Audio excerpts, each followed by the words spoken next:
अभी हाल ही में उपचुनाव किए जा रहे हैं, लेकिन इस उपचुनाव के अंदर अब एक ही दिन बाकी रह गया है। आज हम मुद्दा गर्म के अंदर इसी पर बातचीत करने वाले हैं कि आखिरकार बाजी पलटगिरी कहां पर जाएगी, क्या कांग्रेस के पक्ष में जाएगी या फिर बहुमत वाली बीजेपी पार्टी के पक्ष में जाएगी। तो इसी पर बातचीत करने के लिए आज हमारे साथ में स्टूडियो के अंदर पत्रकार करतार सिंह मौजूद हैं।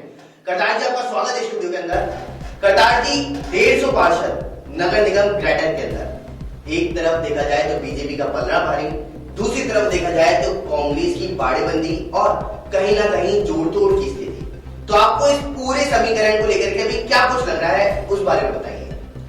देखिए कुर्की जी, मैं आपको बता दूं, जिसके पलड़े में और जिसकी तरफ कांग्रेस का हो या बीजेपी, दोनों पार्टी यानी दोनों एक तराजू के दोनों पल्ले में झूलती हुई नजर आ रही है, लेकिन पलड़ा कहीं कहीं बीजेपी का भारी है। क्योंकि बीजेपी की तरफ टोटल यानी निर्दलीय पार्षद मिलाकर अभी उनका जो यानी जो वोट है, जो वोटिंग है, जो पलड़ा जो भारी है वो 93 यानी 93 पार्षद का नजर आ रहा है, और कांग्रेस की तरफ ओनली 49 यानी 49 पार्षद है। तो आप लगा सकते हैं आइडिया, अंदाजा कहीं कहीं यानी डबल हो गया। अब डबल को कैसे कवर कर पाएगी, यानी जो मेयर की जो सीट पे हेमा सिंघानिया है, कैसे यानी निर्दलीय पार्षद को अपने यानी तरफ यानी बुला पाएगी, किस अंदाज में, यानी ये अब आपको पता है ज्यादा लंबा समय भी नहीं है, सिर्फ एक दिन शेष बचा है, वो सिर्फ आज का दिन है, कल सिर्फ वोटिंग होना है। कल करतार जी, आपका कहना बिल्कुल सही है। इसमें मैं आपको बताना चाहूंगा कि निर्दलियों का रोल नहीं भी हो तो भी कोई फर्क नहीं पड़ता, क्योंकि बीजेपी के पास में अपना पूर्ण बहुमत है 84, और आपको बोर्ड बनाने के लिए 74 ही सीटों की आवश्यकता है, लेकिन आपके पास में उससे ज्यादा बहुमत है। वही अगर हम बात करें तो अभी बाड़ेबंदी चल रही है और बाड़ेबंदी की तस्वीरें भी वायरल हो रही है। एक तरफ सुंदरकांड की तरह है तो दूसरी तरफ हनुमान चालीसा की तरह है। तो क्या कहीं ना कहीं इस बार फिर से एक बार हिंदुत्व को बढ़ावा मिल रहा है? देखिए, सबसे पहले मैं आपका पहला सवाल का जवाब मेरा ये होगा और जनता के सामने ये होगा, अगर कांग्रेस के 49 पार्षद है, बिल्कुल 13 पार्षद निर्दलीय है, बिल्कुल अगर निर्दलीय 13 के 13 पार्षद अगर कांग्रेस में आते हैं तो भी यानी कांग्रेस का यानी माहौल नहीं बन पा रहा, बिल्कुल, क्योंकि आपको पता है कि यानी टोटल कितने पार्षद हुए मिलाकर 13 और 49 62, ठीक है, 62 पार्षद हो गए, और बीजेपी के है 84, बिल्कुल 84 जो बीजेपी के पार्षद है, फिर भी कहीं नहीं कांग्रेस कमजोर है। ये आंकड़े साफ साफ जाहिर है कि अगर बीजेपी के पार्षद अभी पूरे होटल में मौजूद है, उनके द्वारा यानी सुंदरकांड के पाठ किए जा रहे हैं, बिल्कुल, और कांग्रेस के जो पार्षद है उनके द्वारा हनुमान चालीसा के पाठ किए जा रहे हैं। अब आप ही बताइए, इसमें एक तरफ तो सुंदरकांड बड़े होंगे या दूसरी तरफ हनुमान चालीसा? ये को विभाजन करने का बात हो गई कि एक तरफ हनुमान चालीसा के जरिए, एक तरफ सुंदरकांड के जरिए, ताकि जनता का माहौल बनाया जा सके। लेकिन करतार जी, पहले सौम्या गुजर, उसके बाद में शील दवाई, अब शील दवाई भी नहीं, शील दवाई की जगह रश्मि सैनी।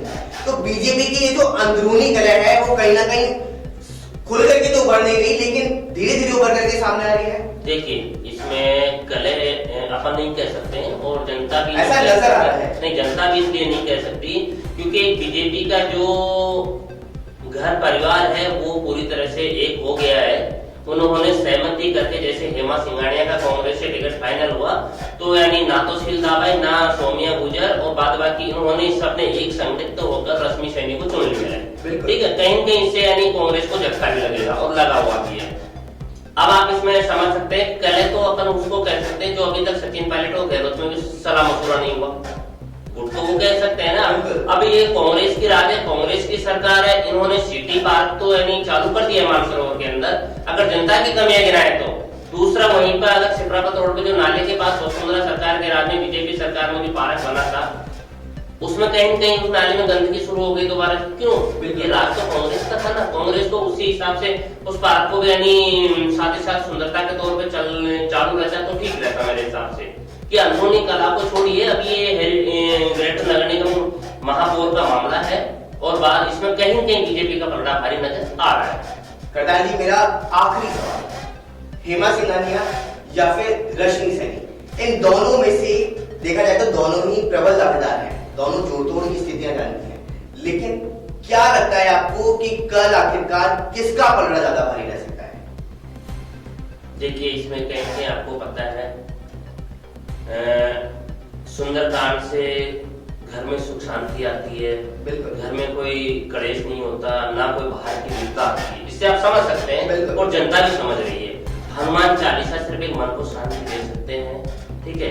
हनुमान चालीसा से आप समझ सकते हैं कि यानी भगवान का पाठ भी कर सकते हैं। ये सुंदरकांड भी एक ही है और हनुमान चालीसा भी एक ही है।